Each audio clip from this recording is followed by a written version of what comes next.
आज हम लोग डिस्कस करेंगे इलेक्ट्रोलाइटिक सेल। ठीक है, आज क्या डिस्कस करेंगे?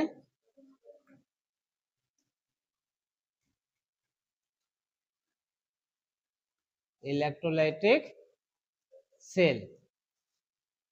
ठीक है, क्योंकि हम लोग पहले ही फर्स्ट क्लास में ही हम लोग डिस्कस कर चुके हैं कि इलेक्ट्रोकेमिकल सेल में दो तरह का होता है, एक गैल्वेनिक सेल और दूसरा गैल्वेनिक सेल हम लोग पढ़ चुके हैं। आज हम लोग डिस्कस करेंगे इलेक्ट्रोलाइटिक सेल। ठीक है, क्या है इलेक्ट्रोलाइटिक सेल? तो इलेक्ट्रोलाइटिक सेल एक ऐसा सेल है, ठीक है, जिसमें क्या होता है, इलेक्ट्रिकल एनर्जी केमिकल एनर्जी में चेंज होता है। ठीक है, इलेक्ट्रिकल एनर्जी केमिकल एनर्जी में चेंज होता है। उसमें हम लोग पढ़ेंगे कि इलेक्ट्रोलाइसिस क्या है और फिर क्वालिटेटिव एनालिसिस ऑफ इलेक्ट्रोलाइसिस। यानी इस चैप्टर में हम लोग क्या पढ़ने वाले हैं, इलेक्ट्रोलाइटिक सेल क्या है, ठीक है, इलेक्ट्रोलिसिस क्या है, कैसे होता है इलेक्ट्रोलिसिस, और जब इलेक्ट्रोलिसिस होगा तो एनोड और कैथोड पे क्या क्या प्रोडक्ट बनेगा। ठीक है, क्या बनेगा, दो तरह का एनालिसिस होता है इलेक्ट्रोलाइसिस में। हम लोग दो तरह का एनालिसिस पढ़ते हैं, एक क्वालिटेटिव एनालिसिस और दूसरा क्वांटिटेटिव एनालिसिस। क्वालिटेटिव एनालिसिस में पढ़ते हैं कि क्या बनता है, क्या चीज का फॉर्मेशन होता है, और क्वांटिटेटिव एनालिसिस में पढ़ते हैं कि कितना बनता है। क्वांटिटेटिव मतलब क्वांटिटी, क्वालिटेटिव मीन्स क्वालिटी। ठीक है,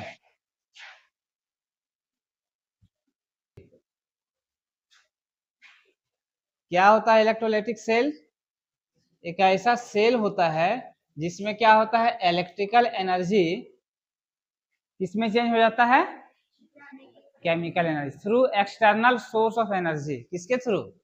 एक्सटर्नल सोर्स ऑफ एनर्जी या एक्सटर्नल वोल्टेज। एनर्जी है तो उसी से वोल्टेज मिलेगा। ठीक है, अब जो वोल्टेज का जो सोर्स अप्लाई करते हैं वो डीसी वोल्टेज होता है। क्या होता है इसमें? डीसी वोल्टेज होता है। डेफिनेशन अगर एक नंबर का आएगा, ये सब ऑब्जेक्टिव में पूछ सकता है कि इलेक्ट्रोलिसिस में किस तरह का सेल यूज होता है। ठीक है, किस तरह का करंट यूज करते हैं, एसी करंट यूज करते हैं या डीसी करंट यूज करते हैं। ठीक है, तो क्या इसमें होगा, डीसी करंट, यानी बैटरी सेल यूज करते हैं। ठीक है, और इसमें क्या होता है, एक लाइन में समझो कि इसमें इलेक्ट्रिकल एनर्जी किसमें चेंज होता है, केमिकल एनर्जी। ठीक है, यानी इलेक्ट्रिसिटी देते हैं through DC cell of voltage, तो क्या होता है, केमिकल एनर्जी में चेंज होता है। डीसी वोल्टेज अप्लाई होता है टू द इलेक्ट्रोड्स, इलेक्ट्रोड से कनेक्ट किया जाता है। तो क्या होता है उसमें, जब डीसी वोल्टेज अप्लाई करते हैं तो क्या होता है, इलेक्ट्रोलिसिस होता है। तो किसका इलेक्ट्रोलिसिस होता है, इलेक्ट्रोलाइटिक सॉल्यूशन का। किसका इलेक्ट्रोलिसिस होगा, इलेक्ट्रोलाइटिक सॉल्यूशन का। इलेक्ट्रोलिसिस किसको कहते हैं, इलेक्ट्रोलिसिस किसको कहा जाता है?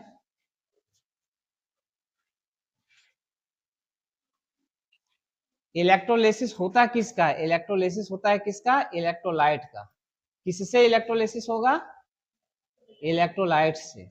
इलेक्ट्रोलाइट्स क्या होता है, इक्विलिब्रियम में सब डिस्कस किए हैं। इलेक्ट्रोलाइट्स किसको कहते हैं, बहुत बार डिस्कशन हो चुका है। जो आयन प्रोड्यूस करेगा, इलेक्ट्रोलाइट किसको कहेंगे, जो सॉल्यूशन में या मेल्ट होकर के क्या देगा, आयन देगा। ऐसे सब्सटेंस को क्या कहा जाता है, इलेक्ट्रोलाइट। और जो इलेक्ट्रोलाइट होगा उसी का इलेक्ट्रोलिसिस होगा, जो इलेक्ट्रोलाइट होगा उसी का इलेक्ट्रोलिसिस होगा। इलेक्ट्रोलिसिस मीन्स इसमें क्या होगा, सबसे पहले क्या होता है, आयंस टूटता है इसमें। ठीक है, किसमें टूटता है, आयंस में। जैसे फॉर एग्जांपल इलेक्ट्रोलाइट्स लेते हैं, सपोज इलेक्ट्रोलाइट है NaCl। क्या है, NaCl। तो NaCl क्या होता है, सबसे पहले ये आयन में टूटता है Na+ और Cl- में। मान लो कि इलेक्ट्रोलाइट है HCl, तो कौन कौन सा आयन में टूटेगा, ये H+ और Cl- में। मीन्स इलेक्ट्रोलाइसिस होने के लिए क्या होना जरूरी है, इलेक्ट्रोलाइट का होना जरूरी है। इलेक्ट्रोलाइसिस किसका होता है, इलेक्ट्रोलाइट का, यानी इलेक्ट्रोलाइटिक सेल में क्या भरा हुआ रहेगा, इलेक्ट्रोलाइट का सॉल्यूशन रहेगा, ठीक है। और इलेक्ट्रोलाइटिक सेल क्या होता है, इलेक्ट्रिकल एनर्जी चेंज होता है केमिकल एनर्जी, यानी इलेक्ट्रिसिटी कंज्यूम होता है और उससे केमिकल एनर्जी में चेंज होता है, मतलब कोई केमिकल सब्सटेंस बनेगा, ठीक है। फेनोमेनन ऑक्सीडेशन और रिडक्शन पे इसमें भी वही होता है जो गैल्वेनिक सेल में होता है, यानी एनोड पे क्या होगा, ऑक्सीडेशन होगा, एनोड पे क्या होगा, oxidation, oxidation takes place at anode and reduction takes place at cathode, ठीक है। अब यहाँ जो इलेक्ट्रोलिसिस कराते हैं तो इसमें दो तरह का इलेक्ट्रोलाइटिक सेल यूज करते हैं, ठीक है। Two types of electrode can be used in electrolytic cell. Electrolytic cell में दो तरह का इलेक्ट्रोड यूज होता है, एक होता है अटैक्ट इलेक्ट्रोड और दूसरा होता है नॉन अटैक्ट इलेक्ट्रोड, ठीक है। अटैक्ट इलेक्ट्रोड का मतलब होता है कि जो इलेक्ट्रोड का ही ऑक्सीडेशन या रिडक्शन होगा, इलेक्ट्रोड में से किसी एक का क्या होगा, ऑक्सीडेशन या रिडक्शन, तब वो अटैक्ट इलेक्ट्रोड, यानी इलेक्ट्रोड रिएक्शन में अगर पार्टिसिपेट कर जाएगा ऐसा इलेक्ट्रोड लेंगे, ठीक है, तो वहां अटैक्ट इलेक्ट्रोड का केस बनेगा, ठीक है। और अगर इलेक्ट्रोड रिएक्शन में पार्टिसिपेट नहीं करता है तो वो कैसा होगा, नॉन अटैक्ट इलेक्ट्रोड। तो मेन फोकस इसका क्या है, मेन फोकस यहाँ पे तुमको ये देखना है कि इलेक्ट्रोलाइसिस होगा तो क्या प्रोड्यूस होगा एट एनोड और क्या प्रोड्यूस होगा एट कैथोड, और जो प्रोड्यूस होगा एनोड और कैथोड, ठीक है, ये डिपेंड करेगा अटैक्ट और नॉन अटैक्ट इलेक्ट्रोड पे, ठीक है। एक एक करके हम लोग डिस्कस करेंगे। सबसे पहले हम लोग डिस्कस करेंगे कि इलेक्ट्रोलाइसिस क्या होता है, इलेक्ट्रोलाइसिस क्या होता है, इलेक्ट्रोलाइसिस किसका होता है ये तो समझ में आ गया। इलेक्ट्रोलाइसिस किसका होता है,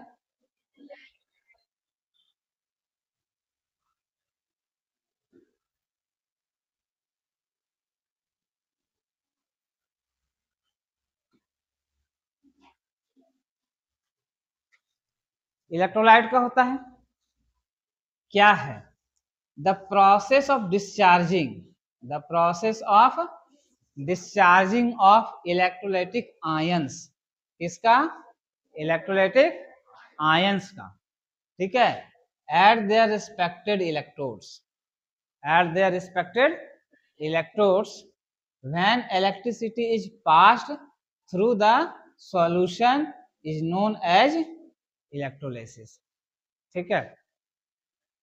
तो इलेक्ट्रोलाइसिस किसको कहेंगे, सबसे पहले समझ में आएगा इलेक्ट्रोलाइट होना जरूरी है। मान लो कि एक इलेक्ट्रोलाइटिक सेल है, अब इलेक्ट्रोलाइटिक सेल में क्या होता है कि एनोड और कैथोड जो होता है एक ही साथ रहता है, एक ही सॉल्यूशन में रहता है, ठीक है। एक हो गया एनोड, दूसरा हो गया कैथोड, ठीक है। इसको बैटरी से जोड़ा जाता है, किससे जोड़ते हैं, ये बैटरी का सिंबल है, इधर होता है पॉजिटिव टर्मिनल, इधर होता है, और इस साइड जो होता है उसको एनोड कहते हैं और इस साइड जो होता है उसको कैथोड कहते हैं, ठीक है।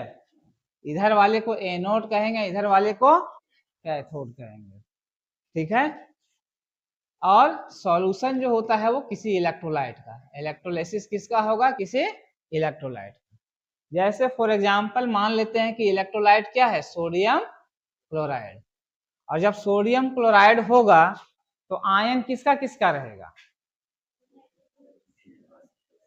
कौन कौन सा आयन बनेगा इसमें, Na+ और ये समझ लो कि ये प्योर सोडियम क्लोराइड, ठीक है। पहले एग्जांपल हम दे रहे हैं प्योर सोडियम क्लोराइड का, यानी इसमें Na+ फ्री आयन है और Cl- फ्री आयन है, ठीक है। तो इलेक्ट्रोलाइसिस क्या है कि जो आयंस है उसका डिस्चार्जिंग ऑफ इलेक्ट्रोलाइटिक आयंस, एक वर्ड में अगर डिफाइन करो तो क्या लिख सकते हो, इलेक्ट्रोलाइसिस क्या है, discharging of electrolytic ions. Discharging मतलब जो इलेक्ट्रोलाइट के आयन पे चार्ज है वो खत्म हो जाएगा, ठीक है, चार्ज क्या हो जाएगा, खत्म हो करके कोई मॉलिक्यूल्स या कोई एटम में वो कन्वर्ट हो जाएगा। इतना बात समझ में आ गया, ठीक है। अब यहाँ पे क्या कर रहा है कि जो आयन से डिस्चार्ज होगा वो कहाँ होगा, Na+ कहाँ जाके डिस्चार्ज होगा? किसी ना किसी इलेक्ट्रोड पे। कौन सा इलेक्ट्रोड पे? एनोड पे या कैथोड पे? कैथोड पे। क्यों कैथोड पे होगा? ये क्या है? पॉजिटिव आयन है तो नेगेटिव इलेक्ट्रोड की ओर शिफ्ट करेगा, और नेगेटिव आयन किधर शिफ्ट करेगा? इसीलिए इसको कहते हैं रिस्पेक्टिव इलेक्ट्रोड्स। जो डिस्चार्जिंग होगा कहाँ पे होगा? Eight their respective electrode. Respective electrode means अगर पॉजिटिव आयन है तो उसका रिस्पेक्टिव इलेक्ट्रोड नेगेटिव इलेक्ट्रोड होगा, नेगेटिव आयन है तो उसका रिस्पेक्टिव इलेक्ट्रोड पॉजिटिव इलेक्ट्रोड होगा। यानी अगर एनायन है तो वो कहाँ डिस्चार्ज होगा? एनोड पे, और कैटायन है तो कहाँ डिस्चार्ज होगा? कैथोड पे। ठीक है, ये बहुत इंपॉर्टेंट पॉइंट यहाँ पे ध्यान देना। एनोड जो होता है इलेक्ट्रोलाइटिक सेल में वो पॉजिटिव होता है, और कैथोड क्या होता है? लेकिन गैल्वेनिक सेल में उल्टा होता है। गैल्वेनिक सेल में बताए हैं ना, एनोड नेगेटिव इलेक्ट्रोड होता है और कैथोड, ये जरूर पूछता है, ठीक है, कहीं ना कहीं किसी न किसी एग्जाम में पूछता है, ये इंपॉर्टेंट पॉइंट है, इसको नोट रखोगे। ठीक है, तो डिस्चार्जिंग होगा तो क्या होगा? इस तरह से डिस्चार्ज होगा। एनोड पर मान लो Cl- डिस्चार्ज हो रहा है, Cl- जो होगा डिस्चार्ज होकर के क्या हो जाएगा? Cl एटम बनाएगा। अब Cl जो होता है अनस्टेबल होता है, तो वो क्या हो जाएगा? एक क्लोरीन एटम दूसरा क्लोरीन एटम के साथ कंबाइन करके Cl2 मॉलिक्यूल में का फॉर्मेशन करेगा, तो क्या बना लेता है? Cl2 molecule. एक्चुअली क्या होता है? Cl- डिस्चार्ज होगा तो क्या देगा? Cl एटम में कन्वर्ट होगा प्लस एक इलेक्ट्रॉन। लेकिन Cl क्या होता है? ये अनस्टेबल होता है। ये क्या होता है? अनस्टेबल होता है। इसलिए एक Cl और दूसरा Cl मिलके क्या बना लेता है? Cl2। इसलिए एनोड का प्रोडक्ट क्या कहलाएगा? Cl2। ठीक है, एनोड में क्या प्रोडक्ट बनेगा? Cl2। और कैथोड पे क्या बनेगा? कैथोड में Na+ डिस्चार्ज होगा, तो Na+ डिस्चार्ज होकर क्या बनाएगा? Na सॉलिड, और ये क्या बनाएगा? Cl2 gas. यानी एनोड पे Cl2 गैस बनेगा और कैथोड पे Na सॉलिड बनेगा जब मोल्टेन सोडियम क्लोराइड का इलेक्ट्रोलाइसिस कराएंगे। तो किसका इलेक्ट्रोलाइसिस? Molten sodium chloride. लेकिन अगर मोल्टेन सोडियम क्लोराइड यानी प्योर सोडियम क्लोराइड की जगह पर सोडियम क्लोराइड का एक्वस सॉल्यूशन है, मतलब पानी भी अगर उसमें है, ठीक है, सोडियम क्लोराइड को पानी में घोल देंगे, तो क्या यही सब्सटेंस डिस्चार्ज होगा एनोड और कैथोड पे, या कुछ अलग होगा? या कुछ अलग होगा। ठीक है, तो देखते हैं क्या होता है जब एक्वस सोडियम क्लोराइड का इलेक्ट्रोलाइसिस कराते हैं। तो इलेक्ट्रोलाइसिस ऑफ एक्वस इलेक्ट्रोलाइट, तब यहाँ हो जाएगा कंपटीशन। क्या हो जाएगा यहाँ पे? कंपटीशन। रेस में जो जीतेगा उसी का डिस्चार्ज। ठीक है, कंपटीशन क्यों होगा? क्योंकि अगर एक्वस आ गया मतलब वाटर भी है, तो वाटर है तो क्या ये भी इलेक्ट्रोलाइट है, वीक इलेक्ट्रोलाइट है, तो ये H+ और OH- आयन में टूटता है। किसमें टूटता है? H+ और अब दूसरा कोई इलेक्ट्रोलाइट होगा, मान लेते हैं सोडियम क्लोराइड, अगर तो ये किस में टूटता है? ये Na+ और Cl-। तो अगर एक्वस सॉल्यूशन है इलेक्ट्रोलाइट का, तो यहाँ दो सोर्स हो जाएगा कैटायन का और दो सोर्स हो जाएगा। ठीक है, लॉन्ग टर्म में डिस्चार्जिंग कराएंगे तो एक सब्सटेंस कंप्लीटली डिस्चार्ज होने के बाद दूसरा सब्सटेंस भी डिस्चार्ज होगा ही। ठीक है, लेकिन इनिशियल में कौन सा डिस्चार्ज होता है ये चीज लिखना होता है, उसके आधार पर प्रोडक्ट लिखते हैं। एक्सेस इलेक्ट्रिसिटी देंगे तो टोटल ही डिस्चार्ज हो जाएगा, सारा आयन से डिस्चार्ज हो जाएगा, लेकिन प्रोडक्ट किसके आधार पर लिखेंगे? इलेक्ट्रिसिटी जैसे ही स्टार्ट करते हैं देना, डीसी वोल्टेज जैसे ही सप्लाई करते हैं इलेक्ट्रोलाइटिक सॉल्यूशन को देना, ठीक है, तो कौन पहले एनोड तक पहुंचेगा और कौन पहले कैथोड तक पहुंचेगा, उसी के आधार पर एनोड और कैथोड का प्रोडक्ट लिखा जाएगा। ठीक है,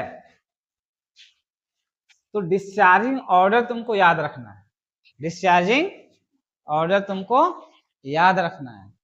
तो डिस्चार्जिंग ऑर्डर में क्या तुमको याद रखना है कि कैटायन है या एनायन अगर है, ठीक है, कैटायन और एनायन है एक्वस सॉल्यूशन होगा तो क्या हो जाएगा, H प्लस होगा और दूसरा कोई भी कैटायन होगा, H प्लस होगा और दूसरा कोई कैटायन होगा। तो देखना है, रेफरेंस लेना है H प्लस का और यहाँ रेफरेंस लेना है OH माइनस का। H प्लस से पहले जो कैटायन यहाँ पर दिया हुआ है वो अगर रहेगा तो वहां H प्लस डिस्चार्ज नहीं होगा, इलेक्ट्रोलाइट का कैटायन डिस्चार्ज होगा। ठीक है, याद करने का ट्रिक बता दे रहे हैं। ठीक है, ये ट्रिक तुमको बुक में नहीं मिलेगा, तो पूरा रटना पड़ेगा ऑर्डर। ठीक है, H प्लस से पहले दो ही कैटायन है, तीन कैटायन सॉरी, जो कि डिस्चार्ज हो। सिल्वर का सॉल्ट अगर हो, मरकरी का सॉल्ट हो, Hg2 प्लस जिसमें कैटायन हो, और Cu2 प्लस जिसमें कैटायन हो, अगर ऐसा इलेक्ट्रोलाइटिक सॉल्यूशन है तो वहां H प्लस डिस्चार्ज नहीं होगा। ठीक है, बाकी अदर कोई भी इलेक्ट्रोलाइटिक सॉल्यूशन होगा तो वहां H प्लस का ही डिस्चार्ज होगा, उस इलेक्ट्रोलाइट का कैटायन डिस्चार्ज नहीं होगा। बात समझ में आया? जैसे कि फॉर एग्जांपल सिल्वर नाइट्रेट है, मान लो क्या है, सिल्वर नाइट्रेट। इलेक्ट्रोलाइट क्या है, इलेक्ट्रोलाइट का सॉल्यूशन हमारा है सिल्वर नाइट्रेट। तो इसमें कैटायन और एनायन क्या क्या होगा, Ag प्लस और NO3 माइनस। ठीक है, और एक्वस सॉल्यूशन है तो H प्लस और OH माइनस भी है। तो ऐसे केस में कौन सा कैटायन डिस्चार्ज होगा, H प्लस या Ag प्लस? Ag प्लस होगा। ठीक है, और एनायन कौन सा डिस्चार्ज होगा, OH माइनस या NO3 minus? OH minus. OH minus से पहले सिर्फ ये तीन चीज रहेगा तो डिस्चार्ज होगा, तीन हैलाइड आयन, फ्लोराइड आयन को छोड़ करके, आयोडाइड आयन, ब्रोमाइड आयन और क्लोराइड आयन। यानी फ्लोराइड आयन को छोड़ करके जो भी तीनों हैलाइड्स है ऊपर का, ठीक है, वो अगर है तो कौन सा कैटायन एनायन डिस्चार्ज होगा, इलेक्ट्रोलाइट का एनायन डिस्चार्ज होगा, वहां वाटर का एनायन डिस्चार्ज नहीं होगा। समझ में आया बात? तो अब बताओ कि इसमें अगर एक्वस सिल्वर नाइट्रेट है तो कौन सा कैटायन और कौन सा एनायन डिस्चार्ज होगा, कैटायन Ag प्लस डिस्चार्ज होगा और एनायन OH माइनस। गुड। ठीक है, अगर मान लो कॉपर सल्फेट है CuSO4 aqueous solution, aqueous CuSO4, तो कौन सा कैटायन और कौन सा एनायन डिस्चार्ज होगा, कैटायन Cu2 प्लस और एनायन SO4 2 माइनस। अगर मान लो सॉल्यूशन है एक्वस CuCl2, ठीक है, तो कौन सा कैटायन कौन सा एनायन डिस्चार्ज होगा,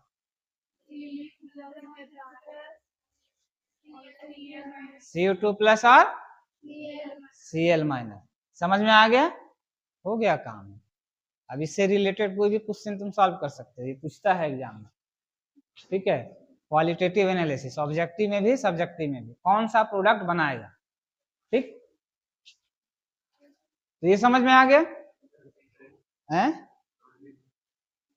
ये दोनों देखो, electrolysis of aqueous electrolyte, molten में तो कोई दिक्कत नहीं होगा, मोल्टेन में एक ही कैटायन है, एक ही एनायन है, मोल्टेन में एक ही कैटायन है, एक ही एनायन है, तो वहां कोई कंपटीशन नहीं है। एनायन डिस्चार्ज हो जाएगा एनोड पे और कैटायन डिस्चार्ज हो जाएगा कैथोड पे। लेकिन अगर एक्वस सॉल्यूशन है तो वहां कंपटीशन होगा, किसके किसके के बीच में, cation of electrolyte and H plus, anion of electrolyte and OH minus. ठीक है, अब रेस में कौन जीतेगा, H प्लस से पहले अगर ये तीनों अगर सॉल्ट का कैटायन है तो वहां H प्लस रेस में हार जाएगा। ठीक है, यानी ये सब कैटायन डिस्चार्ज होगा। ठीक है, अगर ये सब छोड़ करके कोई भी अगर कैटायन होगा तो वहां पे H प्लस रेस में जीतेगा, मतलब दूसरा कैटायन जो होगा इलेक्ट्रोलाइट का वो डिस्चार्ज नहीं होगा। समझ में आ रहा है? और एनायन का अगर हम लोग बात करते हैं तो OH माइनस से पहले अगर ये तीन हैलाइड आयन है तो वहां OH माइनस रेस हार जाएगा, ठीक है, जीतेगा कौन, I minus Br minus Cl minus, यानी इससे रिलेटेड प्रोडक्ट बनेगा, यही सब एनायन डिस्चार्ज होगा, ठीक है, वहां OH माइनस डिस्चार्ज नहीं होगा। लेकिन अगर ये तीनों को छोड़ करके कोई भी एनायन है तो वहां पर OH माइनस रेस जीत जाएगा और OH माइनस का ही डिस्चार्जिंग होगा, बाकी अदर जो एनायंस है उसका डिस्चार्जिंग नहीं होगा, ठीक है। ये किसमें, एक कॉमन सॉल्ट के लिए, ठीक है, कॉमन जो इनऑर्गेनिक सॉल्ट्स है उसमें, ठीक है। ऑर्गेनिक सॉल्ट्स में थोड़ा सा अलग होता है, ठीक है, जैसे सोडियम एसीटेट है तो वहां एसीटेट आयन डिस्चार्ज होता है, सोडियम एसीटेट होगा तो क्या होगा, एसीटेट आयन वहां डिस्चार्ज होगा, वहां पर OH माइनस डिस्चार्ज नहीं होगा, ये ध्यान रखना है, ठीक है। ये जो नॉर्मल सॉल्ट्स है, मिनरल सॉल्ट, ठीक है, NaCl, KCl, K2SO4, Na2SO4, silver nitrate, ammonium nitrate, ये सब केस में, ठीक है। ये क्लियर हो गया, समझ में आया तुमको? अब बताओ, समझ में आ गया तो अगर एक्वस NaCl है, एक्वस NaCl है तो कौन सा कैटायन और कौन सा एनायन डिस्चार्ज होगा?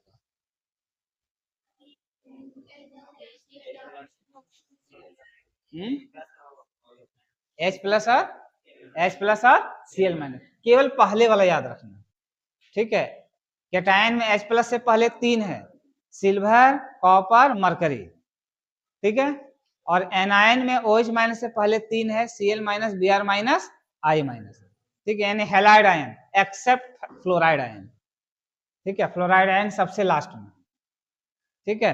तो क्यों होता है इसका, ये बहुत सारा फैक्टर पर डिपेंड करता है, जिसमें एक फैक्टर इलेक्ट्रोड पोटेंशियल भी है। एक फैक्टर क्या है, ये हम तरीका बता दिए, लेकिन इलेक्ट्रोड पोटेंशियल सबका याद नहीं रखना है तुमको, याद रख नहीं पाओगे। तो जिसका जैसे रिडक्शन हो रहा है, डिस्चार्ज हो रहा है कैटायन, तो जिसका रिडक्शन पोटेंशियल ज्यादा होता है, ठीक है, रिडक्शन पोटेंशियल के प्रोपोर्शनल होता है, रिडक्शन पोटेंशियल जिसका ज्यादा होगा उसमें कैटायन का डिस्चार्जिंग टेंडेंसी ज्यादा होता है, ठीक है। तो H प्लस का रिडक्शन पोटेंशियल क्या है, 0 है, ये तीनों का क्या है, प्लस है, समझ में आया क्यों ऐसा हो रहा है, ठीक है, इसलिए ये रेस जीत जा रहा है, इसका रिडक्शन पोटेंशियल ज्यादा है, बाकी सबका नेगेटिव में रिडक्शन पोटेंशियल है, इसलिए पॉजिटिव रिडक्शन पोटेंशियल ये तीनों पहले डिस्चार्ज होता है। तो उसी तरह अगर डिस्चार्जिंग ऑफ एनायन का हम लोग बात करेंगे तो इसका ऑक्सीडेशन पोटेंशियल ज्यादा होता है OH माइनस से, इसलिए ये रेस जीतता है, और बाकी सबका ऑक्सीडेशन पोटेंशियल OH माइनस से कम रहता है। और अगर ऐसा कोई एनायन है जिसका ऑक्सीडेशन पोटेंशियल या अदर फैक्टर्स भी होता है, osmotic pressure and other that's, बहुत सारे फैक्टर्स है, कुल मिला के सबका अगर हम लोग देखेंगे तो OH माइनस का डिस्चार्जिंग पोटेंशियल, इसको हम लोग कहते हैं डिस्चार्जिंग पोटेंशियल इन जनरल, जो कि ऑक्सीडेशन पोटेंशियल या रिडक्शन पोटेंशियल पर डिपेंड करता है। जिसका डिस्चार्जिंग पोटेंशियल ज्यादा होगा वही डिस्चार्ज होगा, एक लाइन में समझ लो ये। और discharging potential of cation depend करता है रिडक्शन पोटेंशियल पे, और discharging potential of anion depend करता है ऑक्सीडेशन पोटेंशियल, डिपेंड करता है, मतलब एक ही फैक्टर नहीं है, समझ गए, मतलब वो एक इंपॉर्टेंट फैक्टर है, उसके अलावा भी कुछ हो सकता है। ये समझ में आ गया, क्वालिटेटिव, यही क्वालिटेटिव एनालिसिस है। क्वालिटेटिव एनालिसिस मींस क्या हो गया, क्वालिटेटिव एनालिसिस मींस क्या बनेगा एनोड और कैथोड पे, ठीक है, सिंपली यही समझ लो कि एनोड और कैथोड पे क्या प्रोडक्ट बनता है, ठीक है, उसको कहते हैं क्वालिटेटिव एनालिसिस, और कितना बनता है उसको कहते हैं क्वांटिटेटिव एनालिसिस। तो आज के क्लास में हम लोग क्वालिटेटिव एनालिसिस डिस्कस कर रहे हैं, अगले क्लास में क्वांटिटेटिव एनालिसिस, कितना बनेगा, ठीक है। तो ये दो चीज पर निर्भर करता है कि मोल्टेन है या इलेक्ट्रोलाइट है, सबसे पहले, ठीक है। नॉन अटैक्ट इलेक्ट्रोड का दो इलेक्ट्रोड है ना, एक अटैक्ट इलेक्ट्रोड और दूसरा नॉन अटैक्ट इलेक्ट्रोड, तो अभी जो भी हम लोग डिस्कस किए हैं वो नॉन अटैक्ट इलेक्ट्रोड के लिए, किसके लिए, non attacked electrode. Non attacked में क्या आता है, एग्जांपल में जनरली प्लेटिनम इलेक्ट्रोड, क्या लेते हैं, प्लेटिनम इलेक्ट्रोड, या ग्रेफाइट भी यूज होता है, प्लेटिनम या ग्रेफाइट, ये दोनों क्या है, नॉन अटैक्ट इलेक्ट्रोड, मतलब इलेक्ट्रोड पे अटैक नहीं करेगा, खुद वो ऑक्सीडेशन या रिडक्शन नहीं होगा। तो वो कौन सा होता है? प्लेटिनम या ग्रेफाइट, प्लेटिनम या ग्रेफाइट। ठीक है, एनोड और कैथोड में प्लेटिनम या ग्रेफाइट लेते हैं। ठीक है, ये जो इलेक्ट्रोड हम लोग ले लेंगे, ठीक है, ये जो इलेक्ट्रोड लिया जाएगा प्लस माइनस, ये क्या हो जाएगा? प्लेटिनम। दोनों जगह प्लेटिनम, दोनों जगह क्या होगा? दोनों इलेक्ट्रोड क्या होगा? Platinum electrode.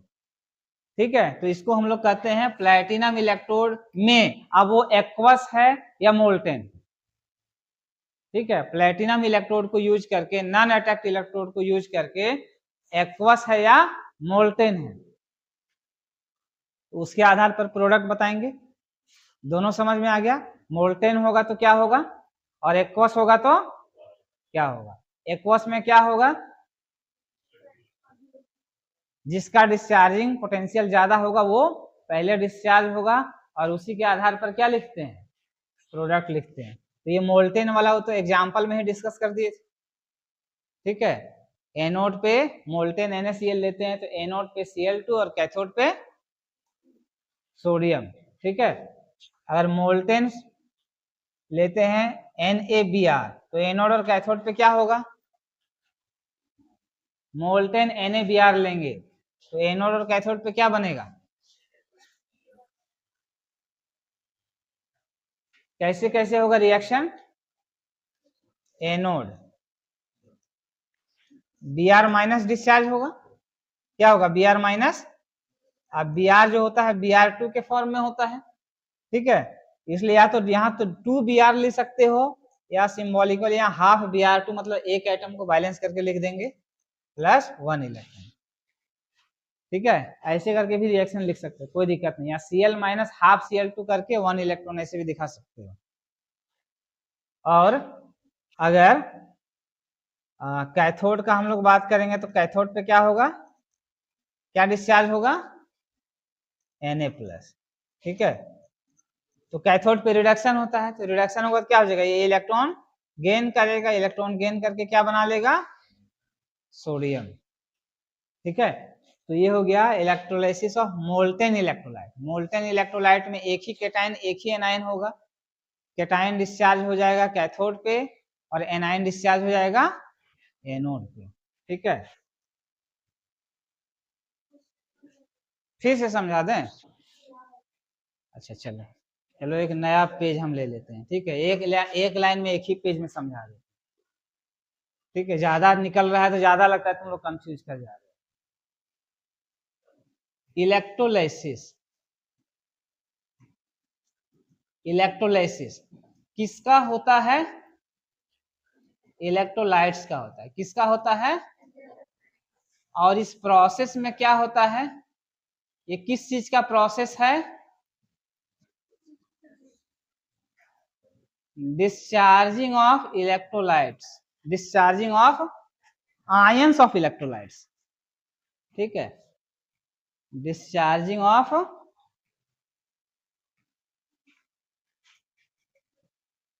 Ions of electrolytes. ठीक है, आयंस ऑफ इलेक्ट्रोलाइट का डिस्चार्जिंग। ठीक है, अब ये कहाँ होता है? कौन सा सेल में होगा? ये डिस्चार्जिंग जो होगा, इलेक्ट्रोलाइसिस जो होगा, इलेक्ट्रोलाइसिस जो होगा वो कहाँ होगा? ये होता है इलेक्ट्रोलाइटिक सेल में। कहाँ होता है? इलेक्ट्रोलाइसिस होता है इलेक्ट्रोलाइटिक सेल में। ठीक है, इलेक्ट्रोलाइटिक सेल कैसा होता है? एक बीकर जैसा होता है।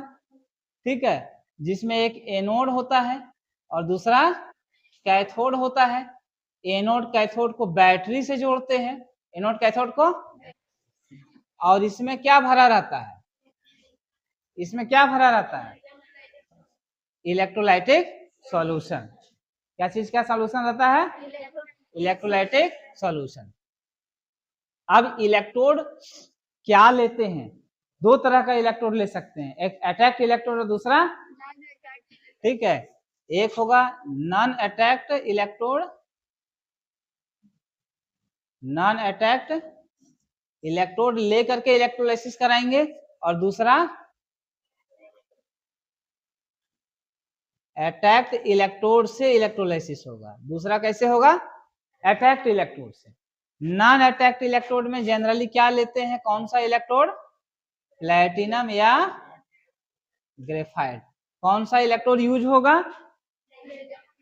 तो क्वेश्चन में ये दिया हुआ रहेगा, ये ध्यान रखना, इलेक्ट्रोलाइसिस यूजिंग प्लैटिनम इलेक्ट्रोड, ये वर्ड जरूर लिखा हुआ रहेगा, या इलेक्ट्रोलाइसिस यूजिंग कॉपर इलेक्ट्रोड। समझ में आया बात? तो प्लैटिनम इलेक्ट्रोड अगर है तो वो नॉन अटैक्ड इलेक्ट्रोड का कहानी है। किसका कहानी रहेगा? अब इसमें नॉन अटैक्ड इलेक्ट्रोड में सॉल्यूशन हो सकता है मोल्टेन इलेक्ट्रोलाइट या हो सकता है एक्वस इलेक्ट्रोलाइट। ठीक है, नॉन अटैक्ड इलेक्ट्रोड है यानी प्लैटिनम इलेक्ट्रोड ले करके इलेक्ट्रोलाइसिस कराएंगे तो क्या होगा? या तो प्योर इलेक्ट्रोलाइट रहेगा या तो पानी मिला हुआ रहेगा। क्या होगा?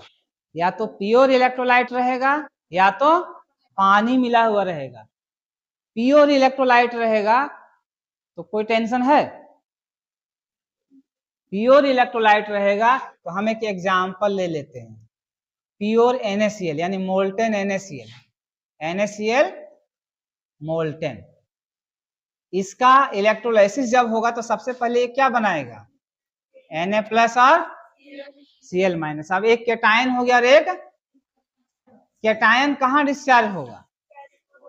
ये कहाँ डिस्चार्ज होगा? तो इसका क्या होगा? ऑक्सीडेशन या रिडक्शन होगा? रिडक्शन होगा। रिडक्शन कैसे होगा? इलेक्ट्रॉन लेगा कि देगा? तो इलेक्ट्रॉन ले लिया तो क्या बना देगा? Na solid. तो ये कहाँ बनेगा? ये चीज कहाँ बनेगा? ये हो गया कहाँ पे? कैथोड पे। ठीक है, Cl- डिस्चार्ज होगा तो क्या बनाएगा? Cl- डिस्चार्ज होगा तो Cl में, और Cl मिलके क्या बना देगा? क्योंकि Cl स्टेबल नहीं होता है, क्या बनाएगा? और क्या करेगा? इलेक्ट्रॉन लॉस करेगा, गेन करेगा? गेन करेगा, लॉस करेगा। कितना इलेक्ट्रॉन लॉस करेगा? एक Cl- को हाफ Cl2 लिख रहे हैं, कितना इलेक्ट्रॉन लॉस होगा? एक इलेक्ट्रॉन ना, हाफ Cl2 तो एक ही एटम हो गया ना, एक Cl- से एक इलेक्ट्रॉन। ठीक है, ये हो गया प्रोडक्ट किसका? ये क्या हो गया? ये कहाँ बनेगा? एनोड पर। ये क्या हो जाएगा? ये समझ में आ गया? इसमें डाउट है किसी को यहां तक में? Electrolysis means discharging of ions of electrolyte. किस में डिस्चार्जिंग होगा? इलेक्ट्रोलाइटिक सेल में। इलेक्ट्रोलाइटिक सेल क्या हो सकता है? नॉन अटैक्ट इलेक्ट्रोड वाला हो सकता है या अटैक्ट इलेक्ट्रोड वाला हो सकता है। नॉन अटैक्ट इलेक्ट्रोड वाला होगा तो उसमें इलेक्ट्रोलाइट जो होगा वो प्योर हो सकता है या वाटर में मिलावट रहेगा उसमें।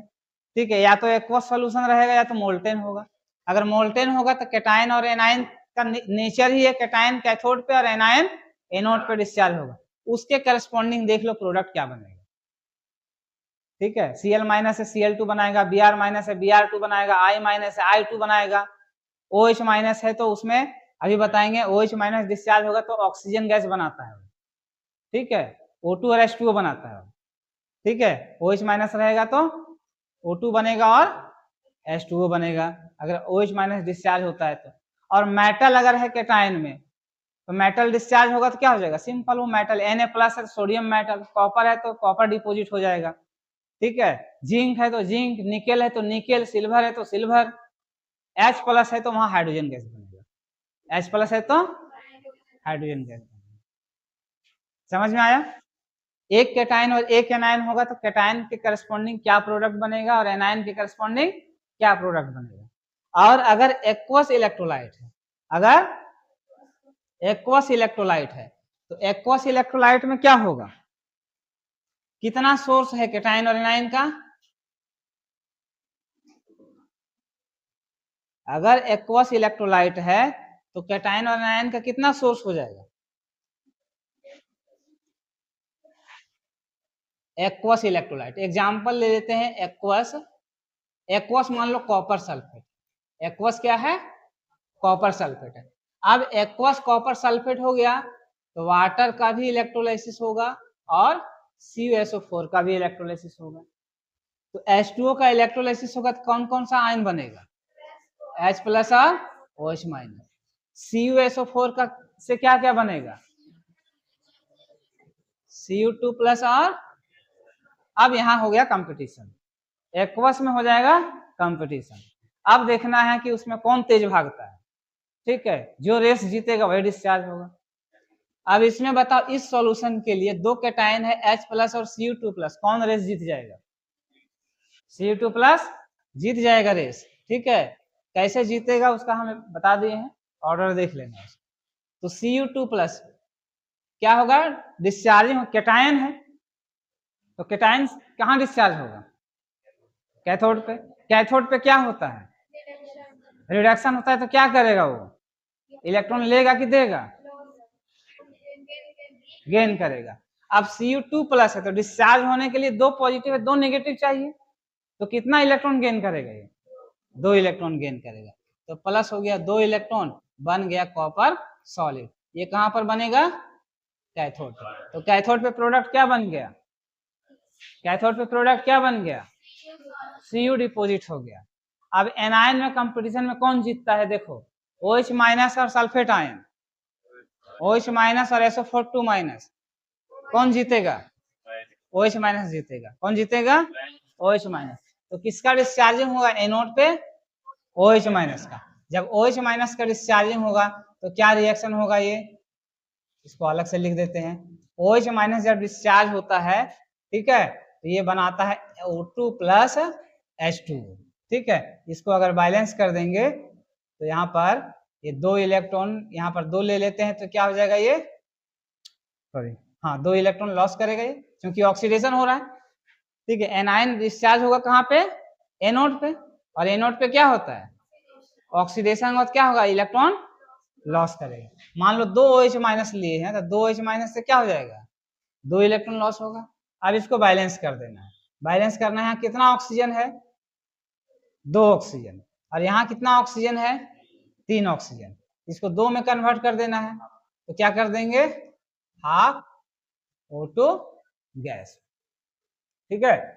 हाइड्रोजन दो, दो हाइड्रोजन हो गया, यानी प्रोडक्ट क्या बन गया? मेन प्रोडक्ट जो आएगा लिखने के लिए ये यही होगा, O2 गैस। यानी एनोड पर क्या बनेगा? O2 gas. ये हो गया एनोड का प्रोडक्ट। ये किसका प्रोडक्ट हो गया? एनोड का प्रोडक्ट। समझ में आया कि नहीं? अब किसको किसको नहीं समझ में आया? नॉन अटैक्ड इलेक्ट्रोड का, नॉन अटैक्ड इलेक्ट्रोड में इलेक्ट्रोलाइसिस होगा, यानी platinum electrode using platinum electrode या यूजिंग ग्रेफाइड इलेक्ट्रोड, ठीक है। अगर इलेक्ट्रोलाइसिस होता है, मोल्टेन होगा, तो एक कैटायन और एक एनायन देख लेंगे क्या डिस्चार्ज होगा। एक्वस इलेक्ट्रोलाइट होता है तो देखेंगे कौन रेस जीतता है, उसको डिस्चार्ज कर देंगे और उसके करस्पॉन्डिंग प्रोडक्ट लिख देना है, ठीक है। प्रोडक्ट क्या लिखेंगे? हेलाइड आयन है तो हेलोजन गैस, हेलाइड आयन है तो एट एनोड, और अगर OH माइनस है तो ऑक्सीजन गैस एट एनोड, ठीक है, याद रह जाएगा ना। और अगर कैटायन है तो या तो मेटल डिपॉजिट होगा या हाइड्रोजन गैस प्रोड्यूस होगा। एक्वस सॉल्यूशन है, अगर रेस में हाइड्रोजन H प्लस आयन जीतता है तो H2 गैस बनेगा, नहीं जीतता है तो जो भी मेटल जीतेगा वो मेटल डिपॉजिट होगा, ठीक है। ये समझ में आ गया। अब दूसरा, इलेक्ट्रोलाइसिस यूजिंग अटैक्ड इलेक्ट्रोड, ठीक है। इलेक्ट्रोलाइसिस यूजिंग अटैक्ड इलेक्ट्रोड, अगर अटैक्ड इलेक्ट्रोड है, ठीक है, तब क्या होगा? अटैक्ड इलेक्ट्रोड होता है तो क्या होता है? अटैक्ड इलेक्ट्रोड मतलब इलेक्ट्रोड जो होगा वो ऑक्सीडाइज होगा, जनरली ऑक्सीडाइज होता है। इलेक्ट्रोड का क्या होता है? ऑक्सीडेशन, ठीक है। तो प्लैटिनम और ग्रेफाइट को छोड़ करके अगर कोई मेटल का इलेक्ट्रोड लेते हैं, जैसे electrolysis of copper sulphate solution using copper electrode, ऐसा अगर लिखा हुआ है क्वेश्चन में, ठीक है, electrolysis of copper sulphate solution using copper electrode, यानी जो मेटल का सॉल्यूशन है अगर उसी मेटल का इलेक्ट्रोड ले लेंगे तो क्या होगा, अटैक्ट इलेक्ट्रोड होगा। वो क्या होगा, अटैक्ट इलेक्ट्रोड। और जब अटैक्ट इलेक्ट्रोड होता है, ठीक है, जैसे इसका डायग्राम बना देते हैं,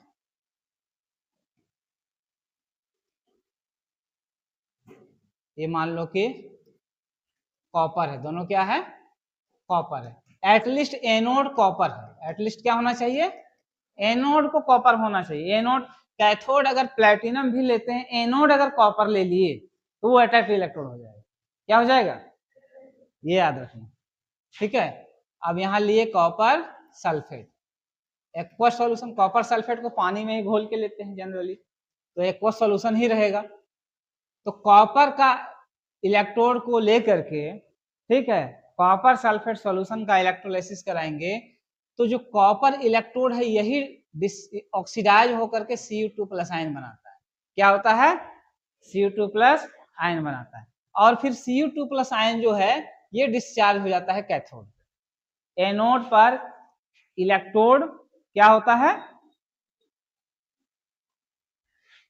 इलेक्ट्रोड जो होता है वो ऑक्सीडाइज हो जाता है और कैथोड पे जाके डिपॉजिट हो जाता है।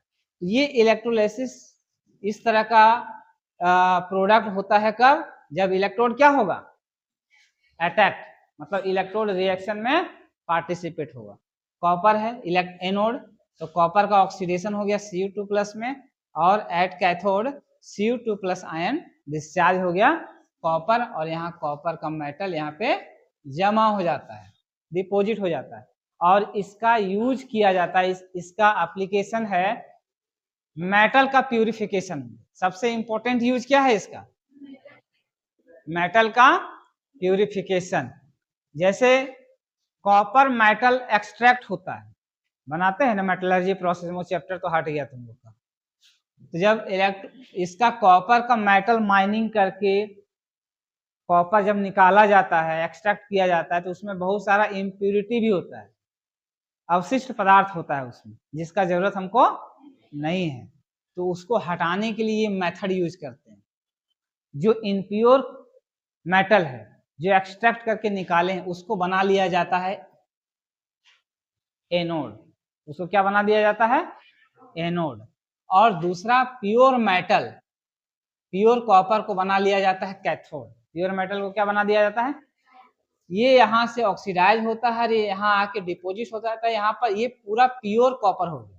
ये क्या हो गया, प्योर कॉपर। और जो इम्प्यूरिटी इसमें रहता है वो नीचे जमा होते जाता है, इसको कहा जाता है anode mud. Anode mud, anode का कचरा, ठीक है, एनोड के पास जमा हो जाता है, ठीक है। इसमें देखो जो सबसे इंपॉर्टेंट पॉइंट्स है सोचने वाला, वो क्या है कि सॉल्यूशन में यहाँ पे कॉपर आयंस का कंसंट्रेशन में कोई फर्क नहीं पड़ता है, क्योंकि इधर से आया और इधर जमा हो गया, ठीक है। एनोड से ऑक्सीडाइज हुआ और कैथोड पे डिपॉजिट हो गया, तो कॉपर सल्फेट का सॉल्यूशन का जो स्ट्रेंथ होगा, मोलारिटी होगा, वो before electrolysis and after completion of electrolysis concentration क्या रहेगा, सेम रहेगा, ठीक है। ये हो गया अटैक्ट इलेक्ट्रोड, समझ में आ गया। अटैक्ट नॉन अटैक्ट इलेक्ट्रोड दोनों कोई दिक्कत। एक्वस NaCl का इलेक्ट्रोलाइसिस होगा तो क्या क्या बनेगा एनोड और कैथोड पे, तुम लोग धड़ाधड़ बता सकते हो। एक्वस है, कंपटीशन होगा कि नहीं है पहले ये देखना है। एक्वस है तो कंपटीशन होगा, ठीक है। तो कौन जीतेगा, एनायन में कौन जीत जाएगा, Cl-। Cl- जीतेगा तो क्या होगा, एनोड पर क्या बन जाएगा, Cl2 गैस, और कैथोड पे क्या बन जाएगा, कैथोड में क्या होगा, Na+ डिस्चार्ज नहीं होगा, H+ डिस्चार्ज होगा, ठीक है। इसलिए कैथोड पे कौन सा गैस बनेगा, एनोड पे क्लोरीन गैस और कैथोड पे H2 गैस। ये ऑब्जेक्टिव में पूछता है, बहुत इंपॉर्टेंट है, ध्यान रखना, और लिखने के लिए भी आता है। एक्वस कॉपर सल्फेट, इसका इलेक्ट्रोलाइसिस कराएंगे तो क्या होगा, H प्लस भी है, Cu2 प्लस भी है, OH माइनस भी है और SO4 2 माइनस भी है।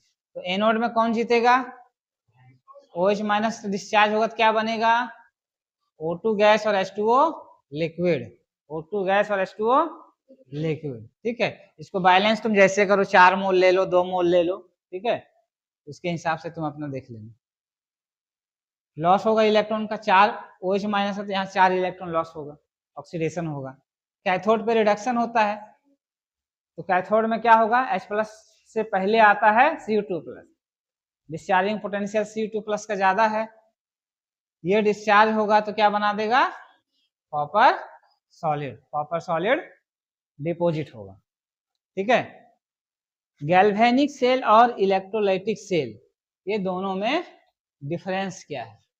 ठीक है, difference between galvanic cell and electrolytic cell. ठीक है, ये डायग्राम किसका है, गैल्वेनिक सेल में बताए थे, ये एनोड और ये इलेक्ट्रोलाइटिक सेल में बैटरी से जोड़ते हैं, ये पॉजिटिव टर्मिनल हो गया और ये नेगेटिव टर्मिनल हो गया। पॉजिटिव टर्मिनल हो गया इसलिए ये पॉजिटिव इलेक्ट्रोड कहलाता है और ये नेगेटिव। लेकिन गैल्वेनिक सेल में क्या है, एनोड नेगेटिव इलेक्ट्रोड होता है और कैथोड पॉजिटिव इलेक्ट्रोड होता है। ठीक है, इसमें एनोड नेगेटिव होता है, इसमें एनोड पॉजिटिव होता है, इसमें कैथोड पॉजिटिव होता है, इसमें कैथोड नेगेटिव होता है। ठीक है, ये स्पॉन्टेनियस रिएक्शन होता है। ठीक है, गैल्वेनिक सेल क्या है, स्पॉन्टेनियस, इसीलिए तो एनर्जी प्रोड्यूस करेगा। ठीक है, इसलिए क्या होता है, स्पॉन्टेनियस है, इसलिए इसके लिए डेल जी जो होगा वो नेगेटिव होगा और ई सेल जो होगा वो पॉजिटिव। ये आता भी है डेल जी और ई सेल का रिलेशन आता है गैल्वेनिक सेल के लिए, स्पॉन्टेनियस सेल रिएक्शन के लिए कौन सा सही है, नॉन स्पॉन्टेनियस के लिए उल्टा हो जाएगा। ये क्या होता है, नॉन स्पॉन्टेनियस, नॉन स्पॉन्टेनियस मतलब कंटिन्यू सप्लाई ऑफ एनर्जी से जो होता है, कंटिन्यू बैटरी से एनर्जी दे रहे हैं तब इलेक्ट्रोलाइसिस हो रहा है, जब बैटरी से एनर्जी देना बंद कर देंगे इलेक्ट्रोलाइसिस बंद हो जाएगा। इसलिए इलेक्ट्रोलाइटिक सेल जो होता है वो क्या होता है, इसमें क्या होता है, नॉन स्पॉन्टेनियस रिएक्शन होता है। क्या होता है, नॉन स्पॉन्टेनियस। ठीक है, इसमें एक्सटर्नल वोल्टेज का जरूरत नहीं पड़ता, ये वोल्टेज प्रोड्यूस करता है और ये कंज्यूम करता है, इसलिए इसमें एक्सटर्नल वोल्टेज सोर्स का जरूरत पड़ता है जो कि बैटरी से मिलता है, सेल से मिलता है। समझ गए,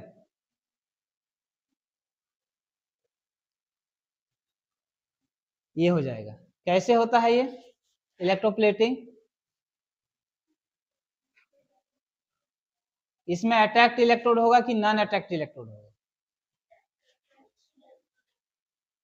अट्रैक्ट इलेक्ट्रोड होगा या नॉन अट्रैक्ट इलेक्ट्रोड होगा,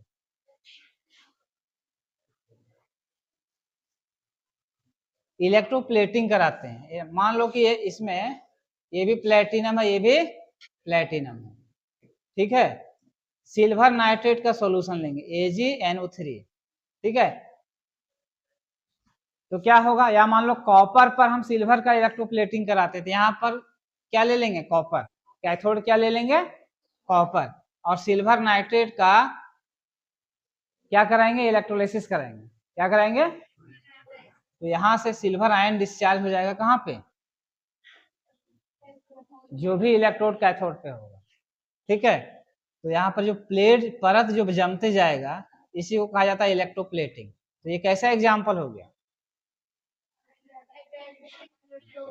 इलेक्ट्रोलाइसिस होगा कि नहीं होगा, तो यही होगा आंसर। इसको देखो, in an electrolytic cell the electrode connected to the positive terminal of the battery is called, positive terminal, anode ही पॉजिटिव टर्मिनल से जुड़ा हुआ होता है, इसलिए एनोड क्या होता है, पॉजिटिव होता है। तो क्या होगा सही आंसर, सी हो जाएगा, एनोड। एसिडिफाइड वाटर में क्या हो सकता है, हाइड्रोक्लोरिक एसिड भी ले सकते हैं, सल्फ्यूरिक एसिड भी ले सकते हैं, नाइट्रिक एसिड भी ले सकते हैं। ठीक है, तो अगर हाइड्रोक्लोरिक एसिड रहता तो यहाँ पर क्लोरीन गैस जरूर रहता, यहाँ पर मेंशन तो ऑप्शन में है ही नहीं। तो मान लो कि यह सल्फ्यूरिक एसिड है, H2SO4 है, तो एक्वस H2SO4 सॉल्यूशन है। मतलब क्या हो गया, एक्वस H2SO4 सॉल्यूशन है। तो क्या क्या हो गया, कैटायन दोनों से तो H+ ही निकलेगा, दोनों में कैटायन क्या होगा, और वाटर से OH- निकलेगा और इससे सल्फेट आयन निकलेगा मान लो।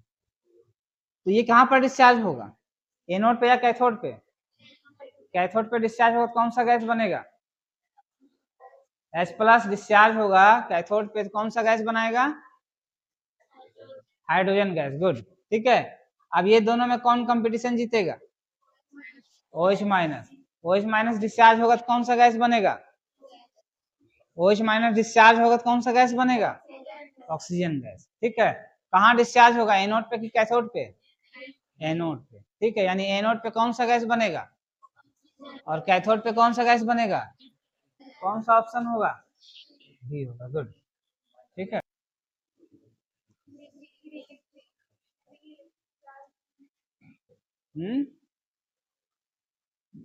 मोल्टेन सोडियम क्लोराइड और एक्वस सोडियम क्लोराइड, एक है मोल्टेन NaCl और दूसरा है एक्वस NaCl, ठीक है। तो दोनों का तुमको क्या करना है, एनोड और कैथोड का प्रोडक्ट दिखा देना है। एनोड और कैथोड का जो अभी पढ़े इलेक्ट्रोलिसिस में क्या प्रोडक्ट है वही प्रोडक्ट निकाल के दिखा देना है। और क्या है, एक्वस NaCl पे से इसमें एनोड और कैथोड पे क्या क्या बनेगा, कैथोड का बात कर रहा है, ठीक है। मेटल कहाँ डिपोजिट होगा या कैटायन कहाँ डिस्चार्ज होगा, कैथोड पे। तो इसमें कैथोड में क्या बनेगा, कैथोड में क्या होगा, क्योंकि H+ का डिस्चार्जिंग पोटेंशियल Na+ से ज्यादा है, इसलिए अगर एक्वस NaCl लेते हैं तो H+ का डिस्चार्जिंग होता है और ये हाइड्रोजन गैस बना देता है। H+ का डिस्चार्जिंग होता है, हाइड्रोजन गैस बना देता है, इसलिए एक्वस NaCl यूज नहीं करते हैं सोडियम को ऑब्टेन करने के लिए, ठीक है। इसलिए हम लोग मोल्टेन सोडियम क्लोराइड लेते हैं ताकि कैथोड पे सिर्फ सोडियम ही डिस्चार्ज हो और सोडियम मेटल डिपॉजिट हो जाए कैथोड पे, ठीक है। समझ में आ गया, इसका बताओ, blue coloured copper sulphate solution becomes lighter during electrolysis using copper electrodes. Lighter मतलब क्या हो गया, मतलब जो डीप कलर था ब्लू सोल्यूशन का वो लाइट कलर में बदल जाता। अगर copper sulphate solution, copper sulphate solution जुट गया मतलब एक्वस सॉल्यूशन, तो जरूरी नहीं एक्वस लिखना, सॉल्यूशन बोल दिया मतलब क्या हो गया, एक्वस सॉल्यूशन। अगर प्योर रहेगा तो वहां ये एक वर्ड मेंशन जरूर रहेगा, मोल्टेन, समझ गए ना, मोल्टेन कहेगा तभी समझना कि इसमें पानी नहीं है, और सॉल्यूशन कह दिया तो एक्वस लिखा रहे चाहे नहीं लिखा रहे क्या होगा, पानी है उस सॉल्यूशन में, ठीक है। तो अगर कॉपर सल्फेट का सॉल्यूशन है मतलब क्या है, एक्वस CuSO4, क्या है, एक्वस CuSO4। तो अगर एक्वस CuSO4 का इलेक्ट्रोलाइसिस कराते हैं तो कह रहा है कि ब्लू सॉल्यूशन जो होगा तो क्या होता है, लाइट हो जाता है, डीप ब्लू क्या हो जाएगा,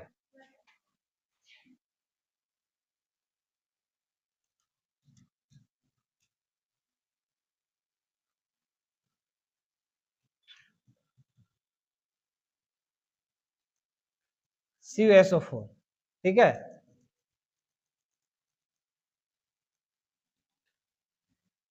ये हो गया बिफोर इलेक्ट्रोलाइसिस। आफ्टर इलेक्ट्रोलाइसिस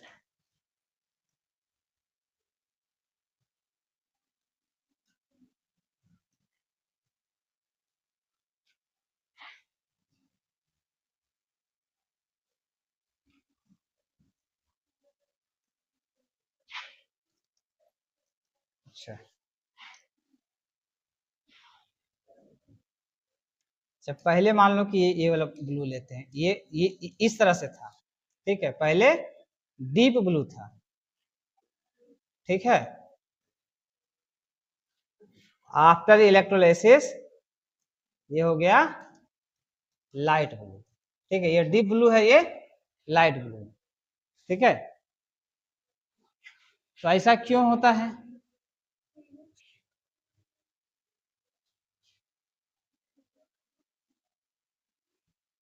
क्यों होता है?